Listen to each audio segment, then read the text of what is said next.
Oggi al MAST di Castel Goffredo si terrà il terzo incontro di laboratorio, incontri dedicati all'accompagnamento all'arte che terrò io. Questo museo è molto particolare perché racchiude tantissimi oggetti molto diversi tra loro che fanno parte della storia di Castel Goffredo. È un museo che parla di storia, di storie. Quindi abbiamo scelto di fare una volta al mese un incontro dedicato all'arte contemporanea che unisce gli oggetti e le storie del museo con oggetti materiali e storie dell'arte contemporanea. Oggi appunto si terrà il terzo incontro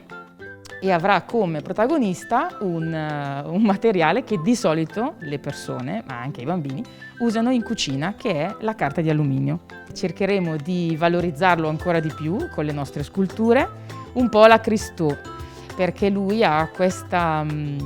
l'azione di Christo è appunto ricoprire tutto ciò che appunto secondo lui è appunto bellissimo e va valorizzato. E quindi quello che faremo noi è coprire alcuni pezzetti del museo, renderli ancora più belli. Parola chiave del laboratorio: osservazione.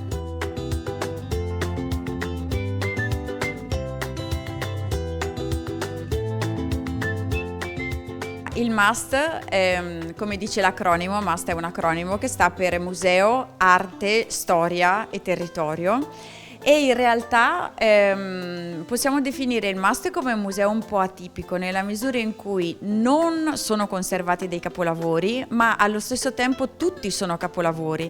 nella misura in cui ogni oggetto esposto all'interno del museo è identitario della storia locale. Lungo il percorso, che è un percorso cronologico, troviamo l'epoca romana con la stela che vedete alle mie spalle, che è stata restituita alla comunità dopo 150 anni perché dalla metà dell'Ottocento era depositata presso i civici musei di Brescia, per poi passare alle prime testimonianze cristiane in epoca longobarda, per poi passare all'epoca medievale, quindi con la testimonianza di un leone ebreo, perché Castel Goffredo per 300 anni, a partire dalla metà del 400, fu abitata da una comunità ebraica, fino ad arrivare a quello che ha significato quindi per la comunità la presenza di un marchese, Aloisio Gonzaga, responsabile dell'abbellimento del palazzo che tuttora si affaccia sulla piazza principale di Castel Goffredo, che porta appunto il nome di Palazzo Gonzaga Acerbi. E poi passiamo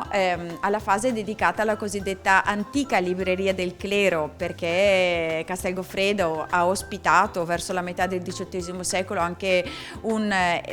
notevole numero quindi di sacerdoti che avevano bisogno di studiare, e quindi la prepositurale